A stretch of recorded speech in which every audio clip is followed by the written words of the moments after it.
Hi, Brad and Elizabeth. We'll give people another minute or so and see who else hops on, and then we'll go ahead and get started.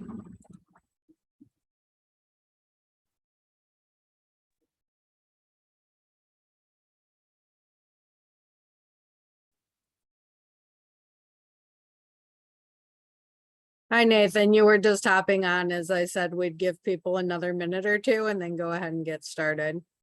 Sounds good. Thank you. Mhm.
Okay, I think we'll go ahead and get started. I know Mayor Myers was planning on joining us from Greenwood, but he had a lunch meeting that has run tragically long, so he's not able to join us. And Brad is kind of going to be in listen only mode during this, wants to hear the conversation, but has a couple of things going on. So anyway, welcome to the Central Indiana CEDS Implementation Committee for Innovation. This is the first of a series of meetings that we'll have. I sent out an agenda late last week that kind of includes what we would be doing in today's meeting.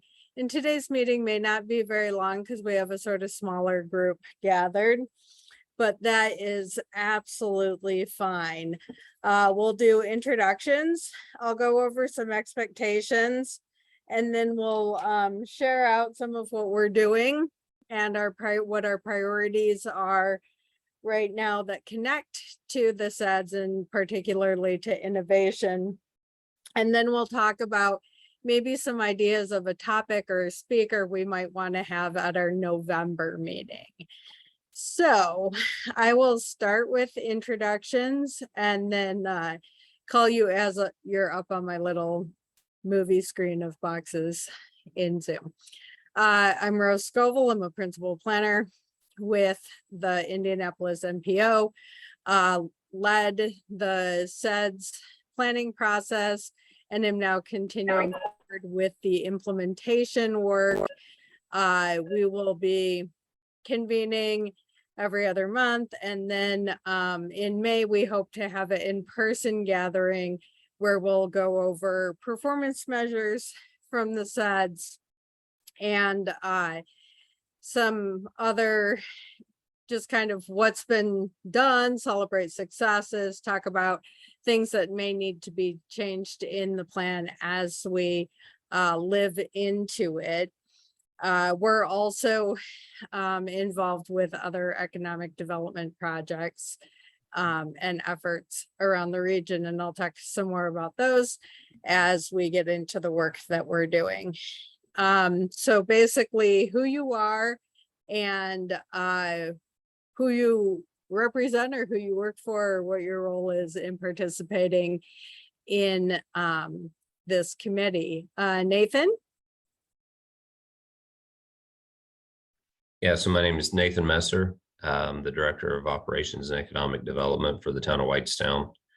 And yeah, obviously with our growth, being involved with CEDS, and we got ours back. We had almost 25% AV growth last year.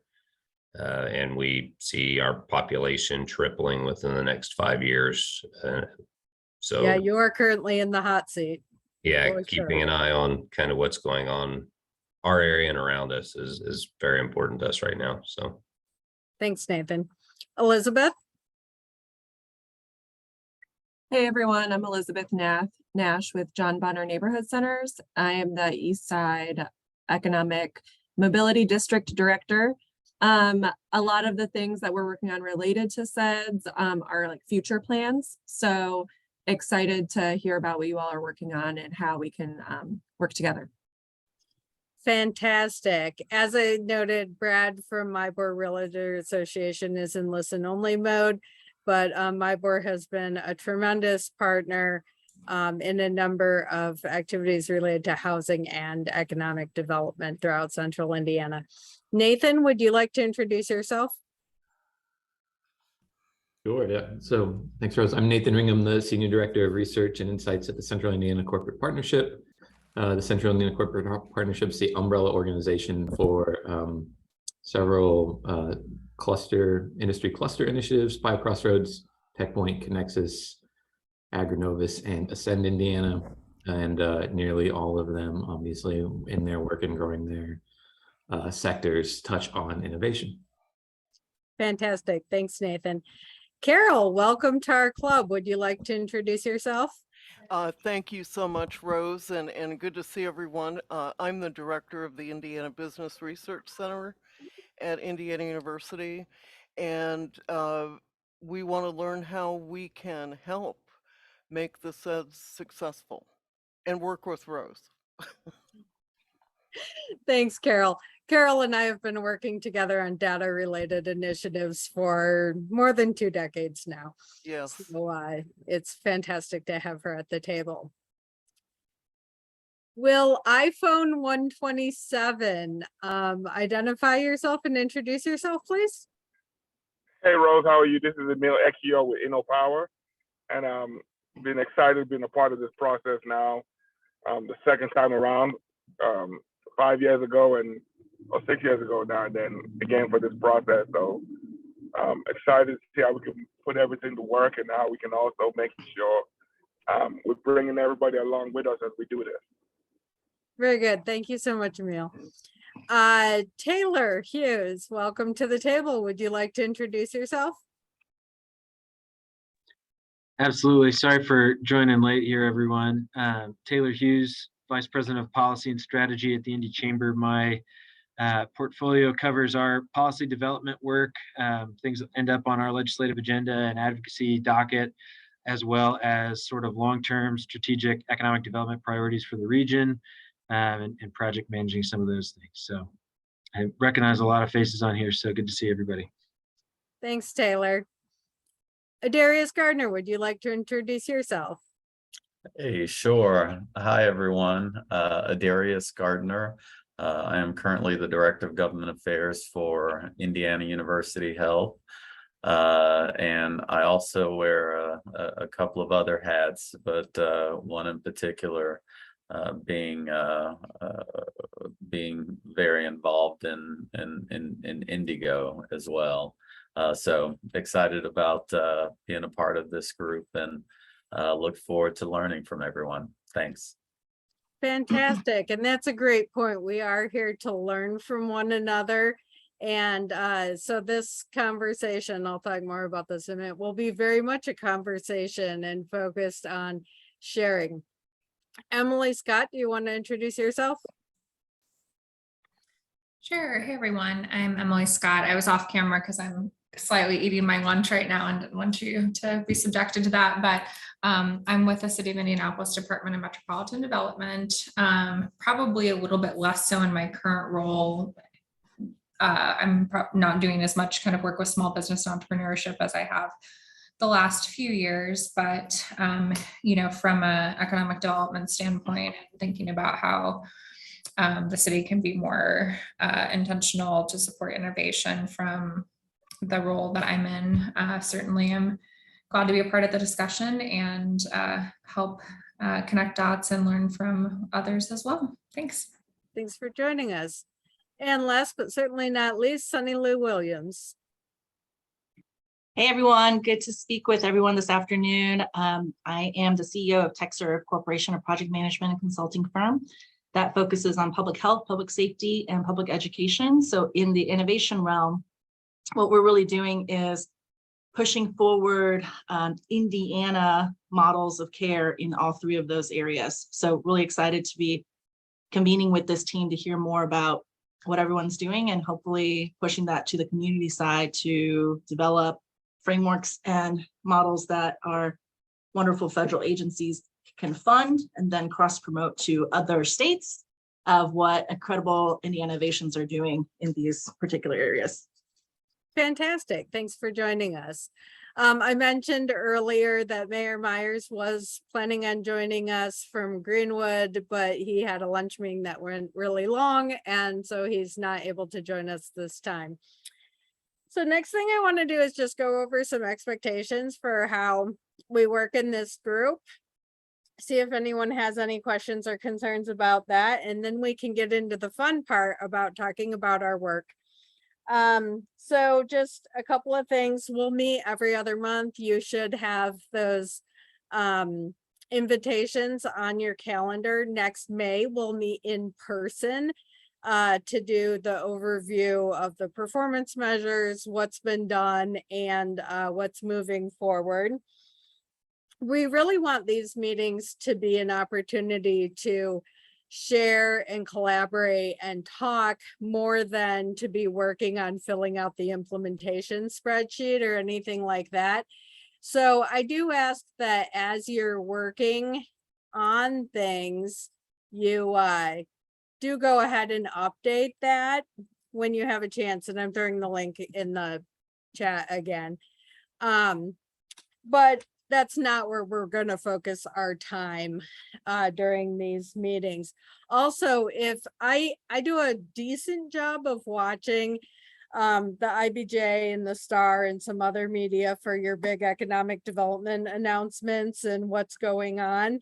But if you have a story about a project that you're doing and want me to add that to the continual document I'm maintaining, please send that to me. And I will make sure that we kind of have that as part of the ongoing implementation record. The other thing to note is I am recording this meeting, but not for the purposes of sharing it in the public domain, but so that I can fully participate and then go back and get the notes later. So one of the things I'm asking that you do is prior to each meeting, think about highlights or new developments that have happened on your projects and be ready to share those. And this is also a place where you can raise issues that others in the group may be able to help with. Really, those are all of the expectations right now. Does anyone have any questions or concerns about those? Hearing none and seeing shaking heads, let's get into the cool stuff.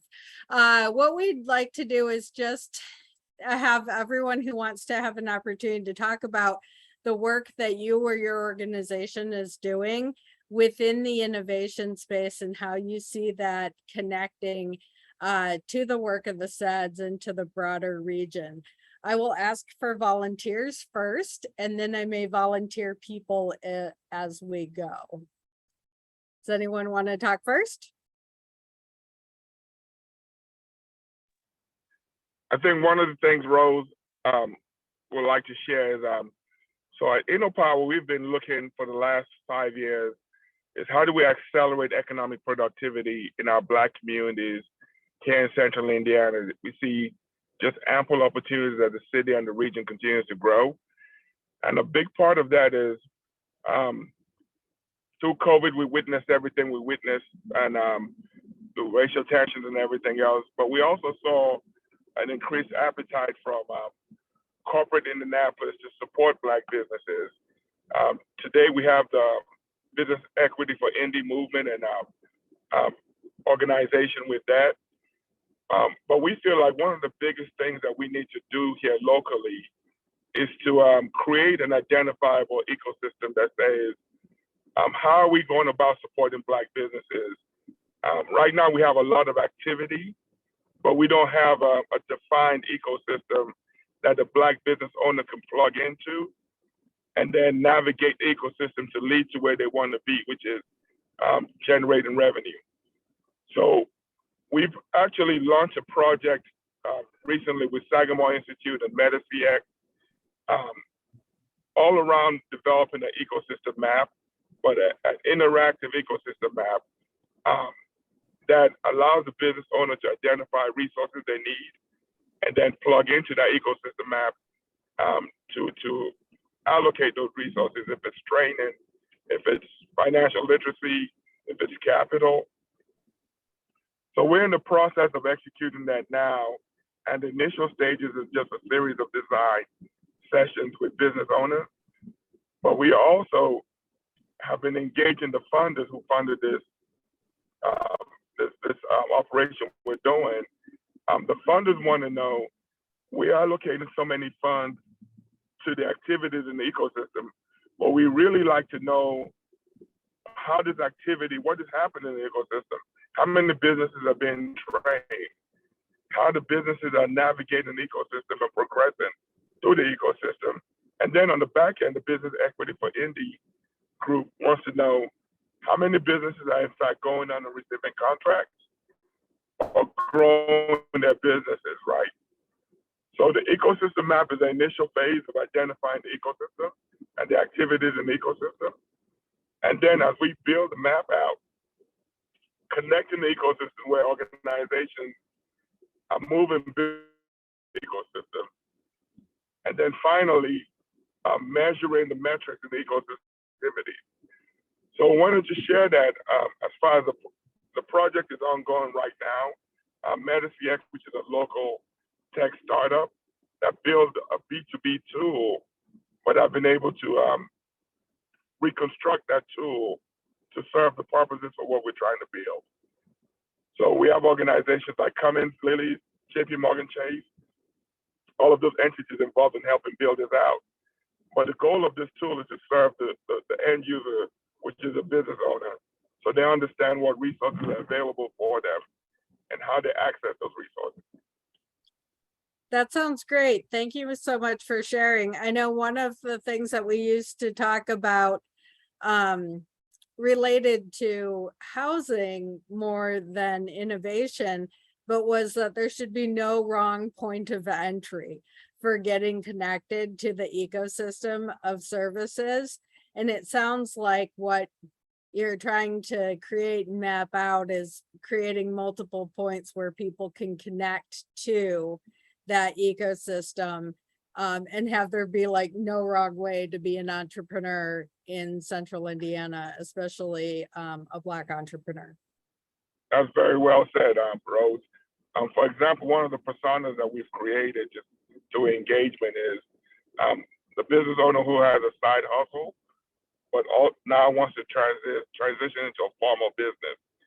What resources are available for that business owner? And based on that persona, we've seen that business owner to be a single Black female mostly, who's trying to figure out, how do I transition into a formal business? And then what resources are available for me? Great. Is there anyone who would like to go next? I can go, Rose. Okay.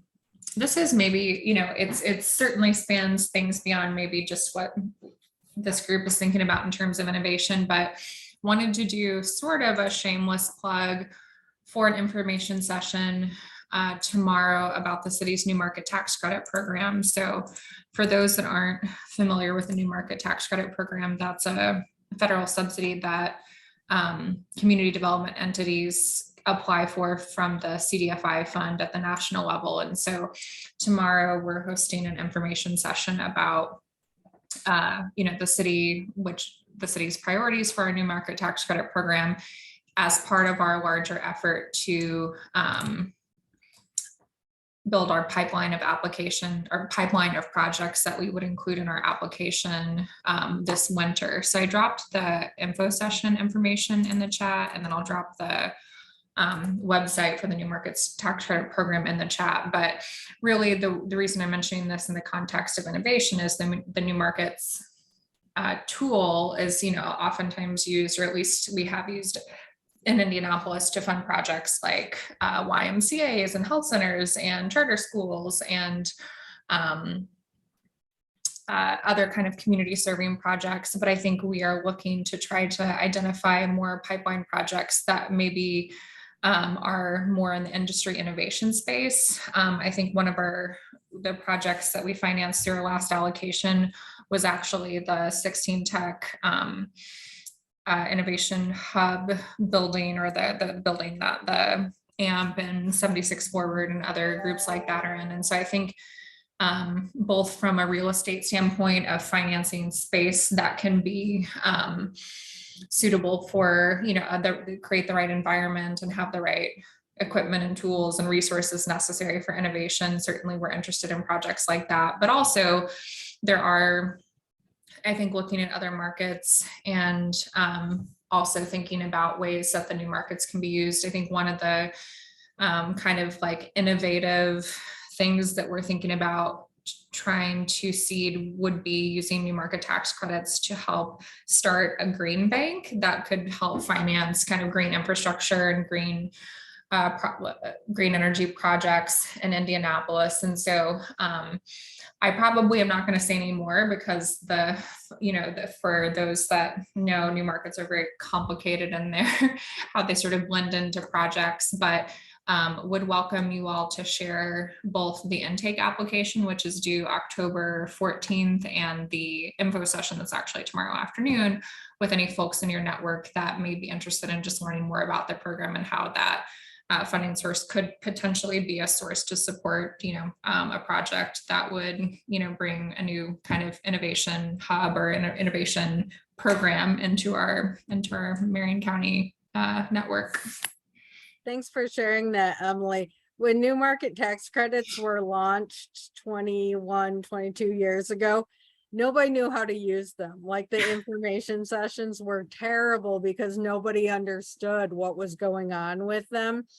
Now there's a lot of good work that's been done with them. People understand how to use them, and trying to use them for more innovative projects is a really kind of cool thing that has emerged. And it's much more straightforward now that people have experience with them. And I think the thing I would just follow up to say is, like, I think the city has been, very glad to finance the types of projects that we have that are maybe more, kind of social service centers or schools or health centers. But I think to balance our portfolio of projects out more, I do think we want more industry, have more of a mix of some industry type projects. And I think part of that is just getting in front of different audiences. So that's where I thank you all in advance for any sharing or that you're able to do. And if you have any questions about it or anything, please let me know. So thanks. Sounds great. Thanks, Emily.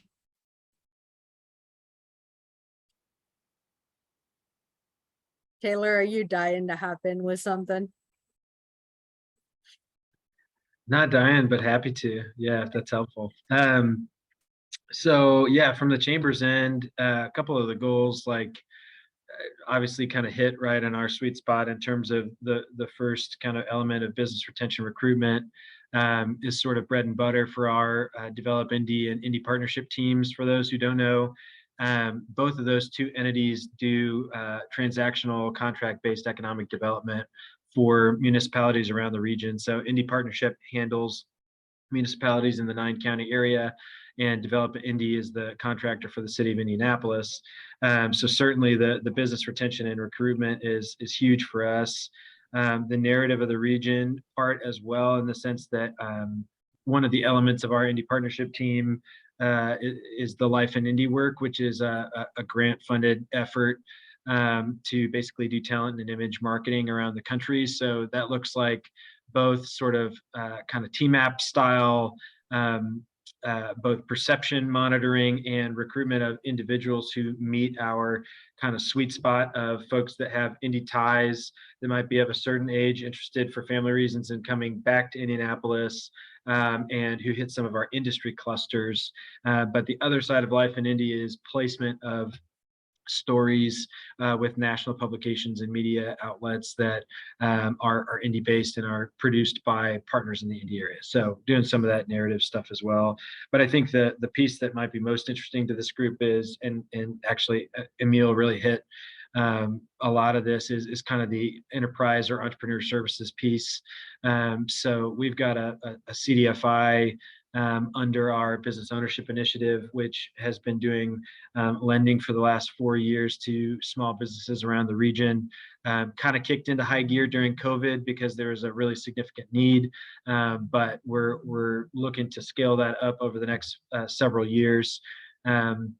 To really expand the offerings for, essentially it's a nonprofit bank that can be made available for small business growth in the area. Kind of alongside that, usually financial resources become necessary for businesses, but there's a lot of technical resource needs as well.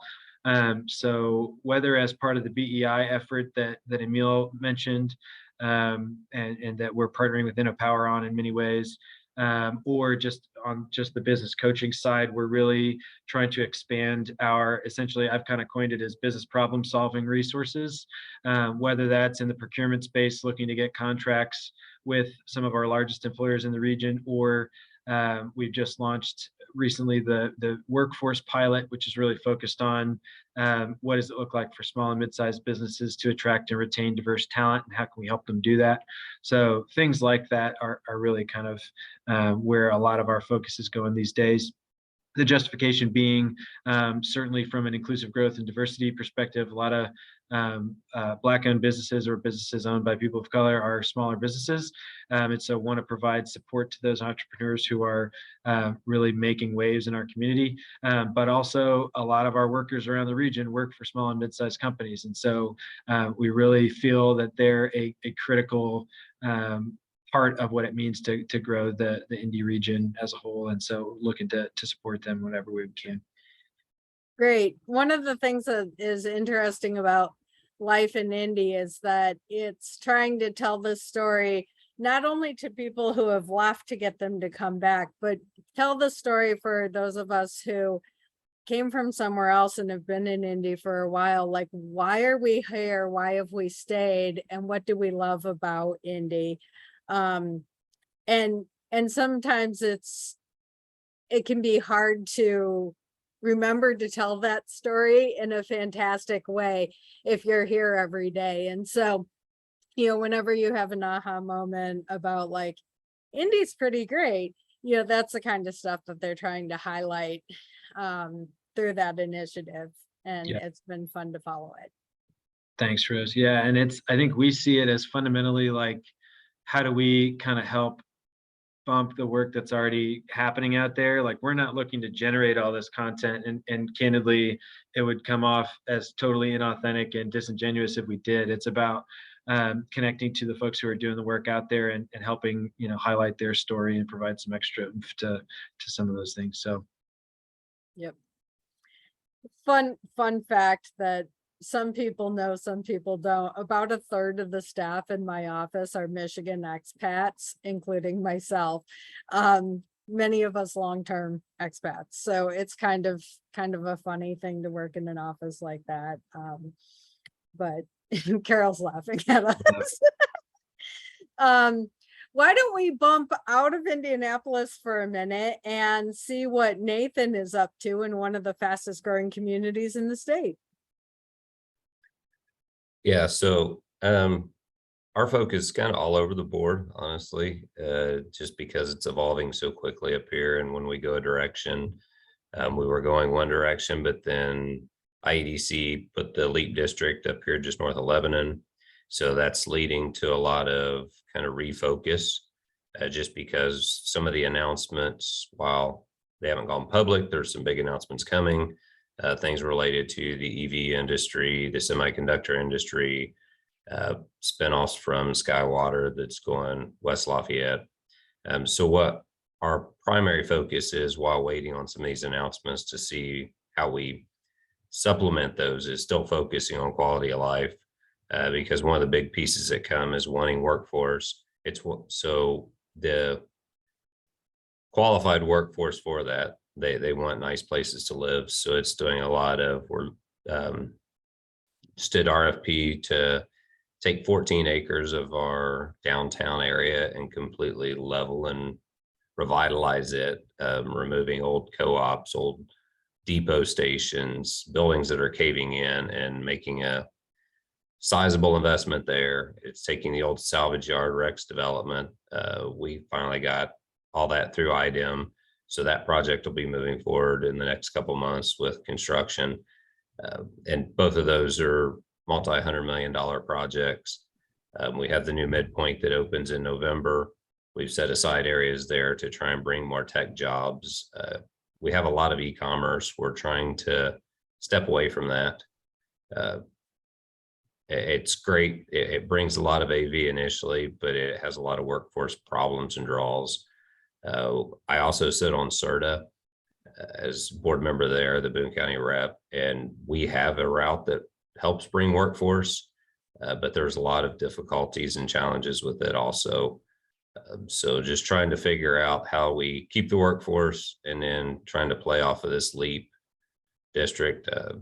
When somebody lays something like that in your lap, you gotta adjust for it. So, and that's one of the big reasons I want to be a part of this, is to see what people are doing, what's working, what isn't.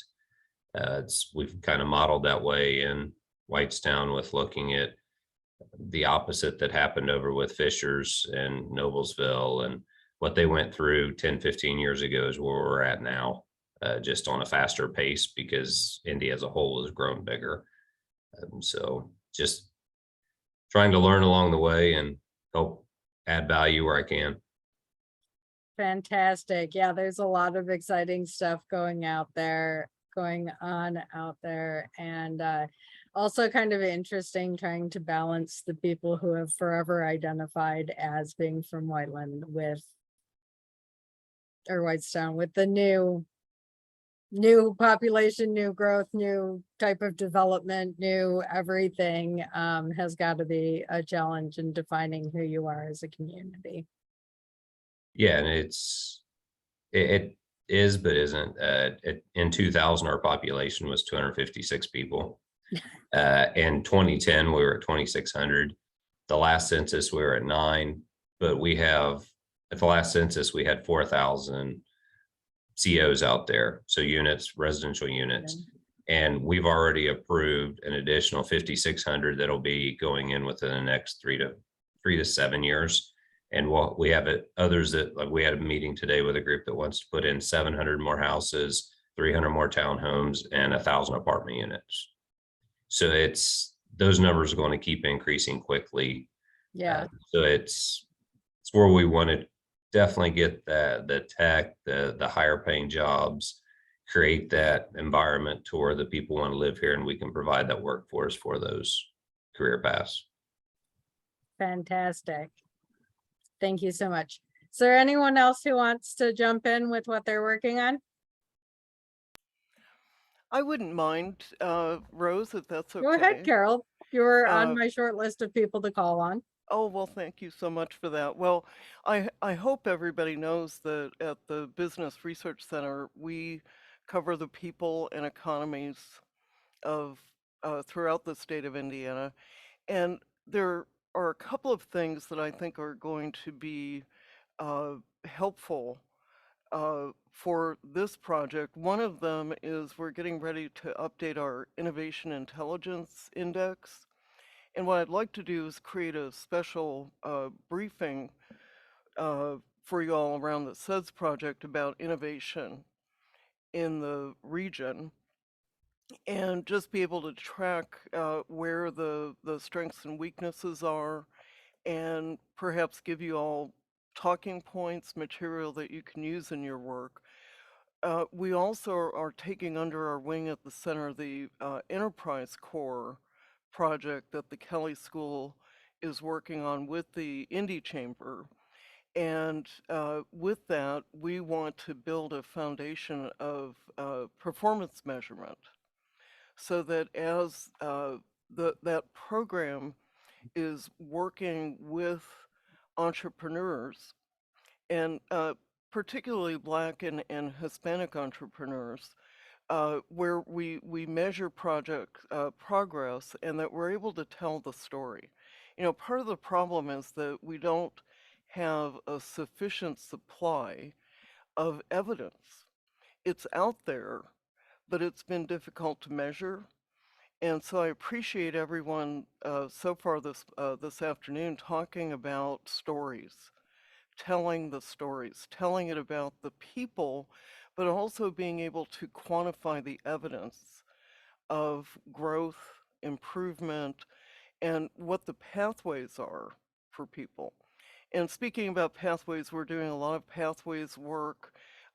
Nathan Ringham is familiar with this work, certainly in terms of looking at how these small firms are growing and what types of industries they represent throughout the entire region. And Nathan Messer knows that we write about Whitestown all the time because you probably see our demographer, Matt Kinghorn, being quoted. It's like clockwork every year when we release the estimates. Whitestown, fastest growing city. Indianapolis region, 10 fastest growing communities in the state. So we know we're in a place where there's a lot of growth. Let's make sure everybody's on that train for growth and success. So if we can provide research and data, we're all in. Fantastic. Thanks, Carol. I don't know if all of you know or not, but the Indiana Business Research Center, in addition to maintaining data and doing a great body of work about trends and mapping some things, is also the Indiana State Data Center, the official Census Bureau partner. And Carol's team does a great job of making all of our data accessible in a number of ways that make sense. We've been really, really fortunate to have their work. A lot of other states don't have similar ease of access to multiple kinds of data. And recently, well, not, I mean, recently in the grand scheme of things, EDA had the IBRC team, Carol's team, develop Stats America, based kind of on the success and the usefulness of Stats Indiana.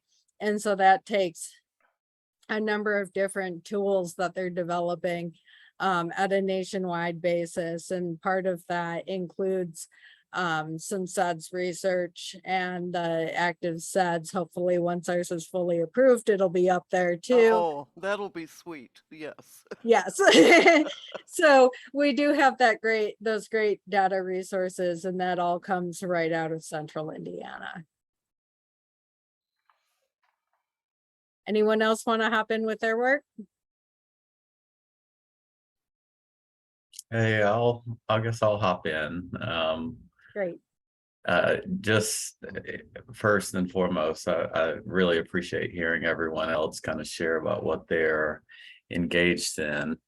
I get really excited because I get to represent this big, huge institution that seems really complicated for a lot of people to navigate in IU Health, and it represents so many different categories in terms of jobs and job opportunities for the community.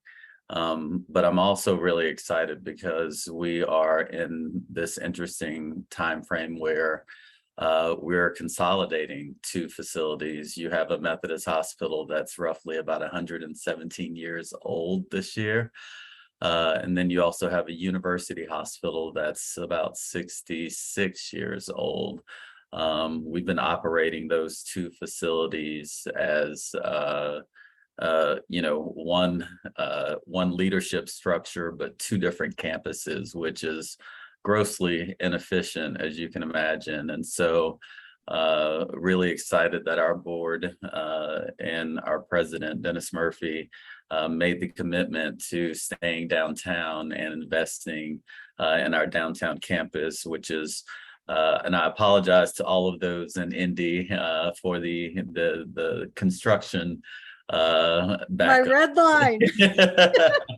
but it's really cool because you know, we're planning for that next generation of care, and so there's a lot of interesting work going on the clinical side in terms of care and innovation, but there's also a lot of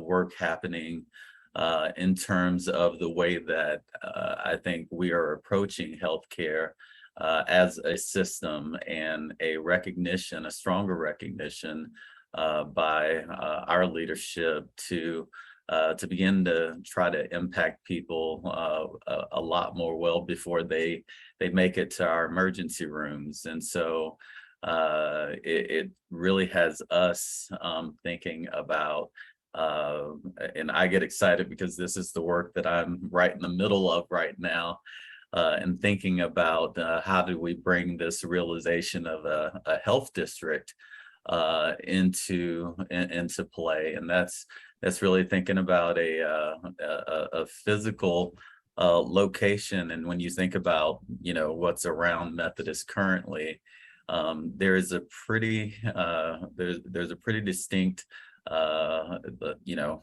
age at which you know, people are expected to live than if you drive up to Carmel, or even go a few neighborhoods over to where my neighborhood is downtown in the Old North Side. And so you know, it's exciting that we are thinking about how do we transform not only our healthcare campus, but the neighborhood around us and what it looks like as an anchor institution. And so that does have us thinking about, you know, the housing that's around us, and, you know, how do we create and help to influence more affordable and attainable housing, given our workforce, and wanting to see folks live, work, and play a little bit closer. It's also thinking about, you know, the making our areas more connected in terms of walking and trails, and really thinking about, you know, inspiring people to flip the script, not thinking about when they come to a healthcare institution that it's about just receiving care, but thinking proactively it's about, you know, healthy living. It's also making sure that those physical spaces are built with the tent to being healthier. And so it's really kind of an exciting time for us, because you know, there's a not only this shift in thinking, but there's also commitments around it, and being able to scale this not only here in Indianapolis, but to all the communities that we serve. And so I'll shut up there, because you can see I get really excited. But and I also see Sunny Lou, who I haven't seen in a while. It's good to see you. I know when we were talking about some of this stuff early on many years ago. So it's starting to happen now. That's phenomenal. Congrats to you and your team, Adarius. Good to see you. Good to see you. Well, I think that's a segue to me. That's okay, Rose? That's fantastic.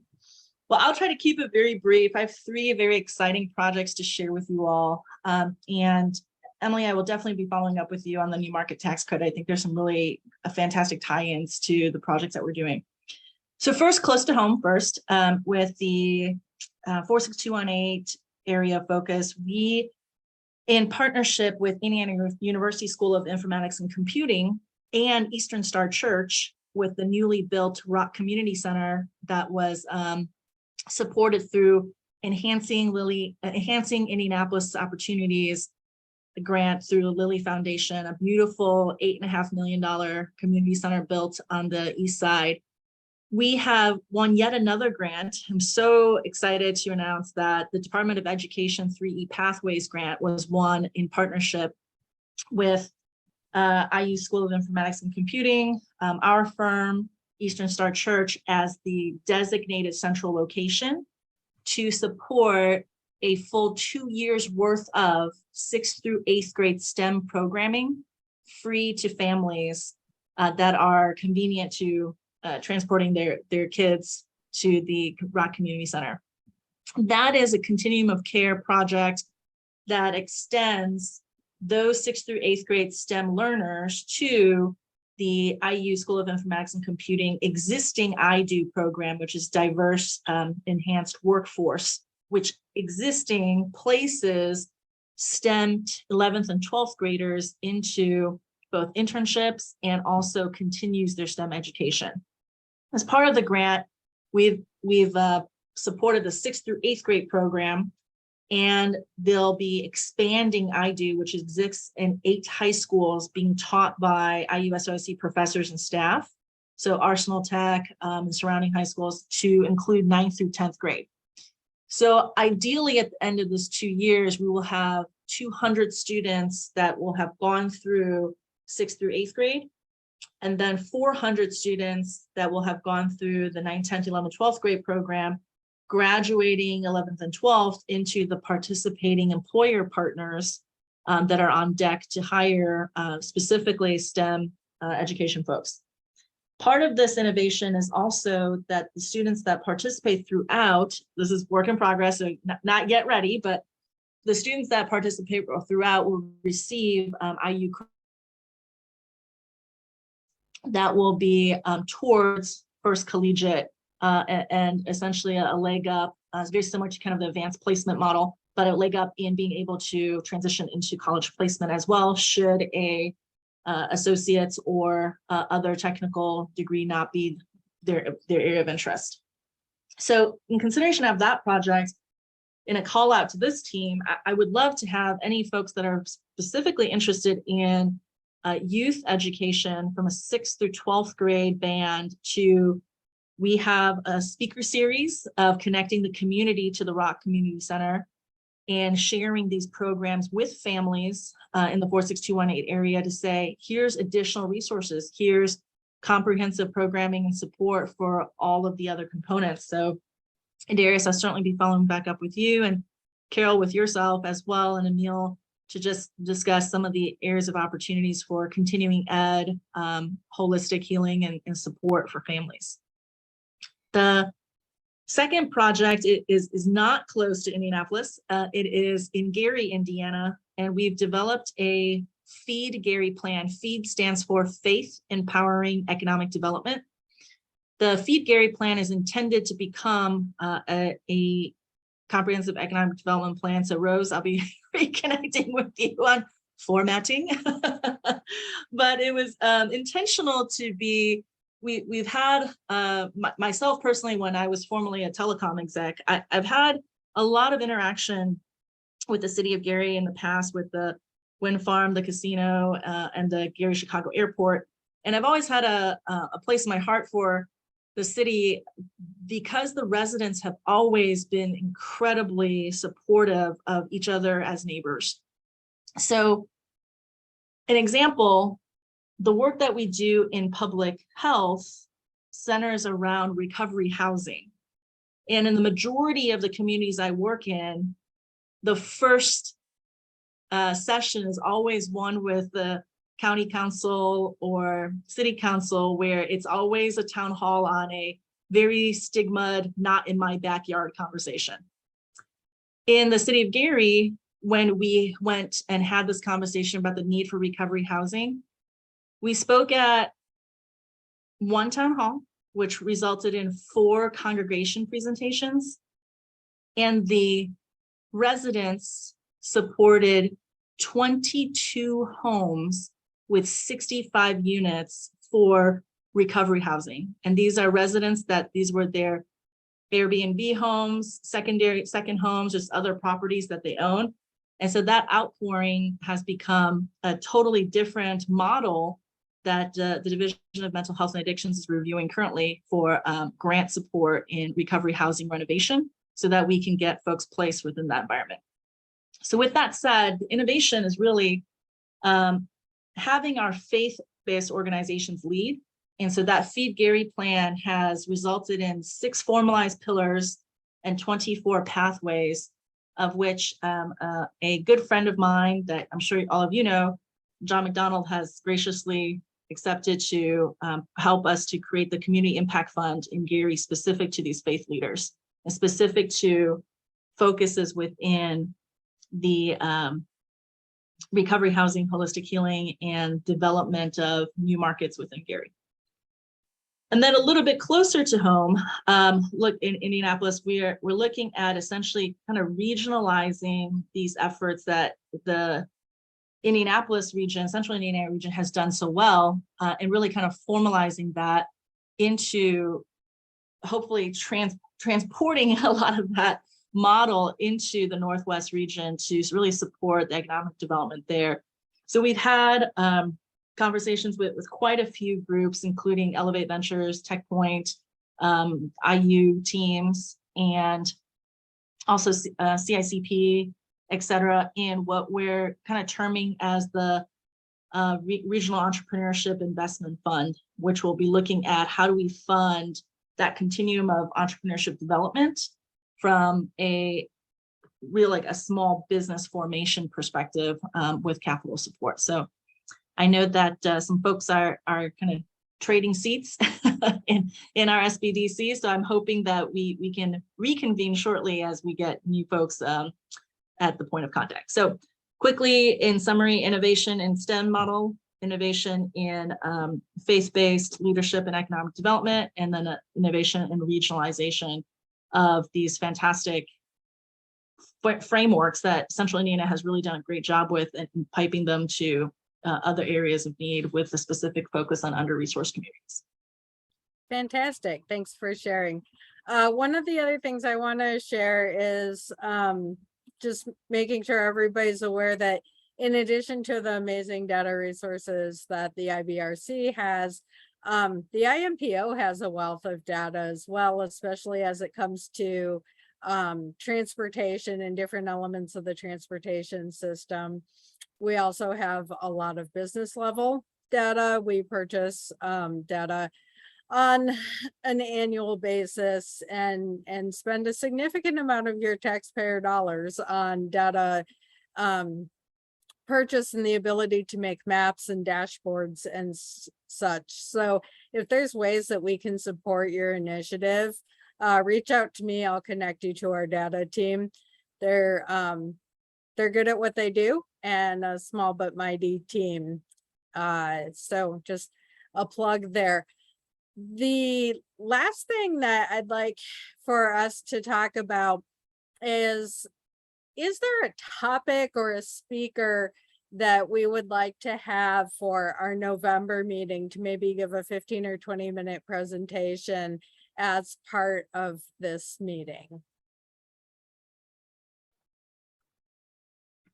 I don't want to call her up, but I am going to. I'd love for Julie Heath at IEDC to share their strategic initiatives broadly and really help us better understand how the state initiatives on IEDC and innovation entrepreneurship tie into the work that we're doing here. I know that she's got some phenomenal things in the works, and I just like to hear that in a packaged manner.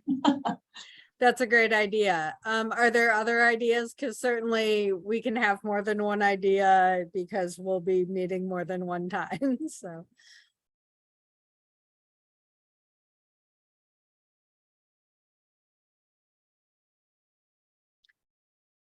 If anything comes to you in the coming weeks, certainly shoot me an email and let me know what you would like to see happen. I appreciate everybody sharing their work today, and we will continue these conversations and look for ways that we can connect and support each other's work as we move forward and advance the CEDS. In terms of our work, we our innovation is really along the space of moving into areas outside of our core area of transportation, which we've been doing through the CEDS process. And then now we are supporting 2 of the state's ready regions as they move forward. And so that's been the bulk of our work right now. We are updating our regional activity centers over the next several months to expand those outside of the metropolitan area and into Madison County as well. And looking at a refresh of the data, because some of them that were emerging, maybe the data lag has caught up and they're actual activity centers now, and we may have some new emerging centers. And we want to update that work and expand the geography to meet the full CEDS region so that we can apply to EDA for some planning funds to look into some of those areas a little more deeply with some targeted planning efforts. So that should be exciting work coming up in the coming months. And then we are about ready to drop a request for proposals for trail-oriented development, which if you are familiar with the idea of transit-oriented development, where you look at land use mix and requirements and incentives and that full package of development in an area around a transit center or a transit node, like the red line stops. This is the same kind of concept except along the trail network. So we're going to be doing that work over the next year or so as well, and hope that that can connect and support some innovation that is going on in the region. So other than that, thank you so much everyone for your time today, and I look forward to our next meeting. Thank you. Bye, everybody. Bye, everybody.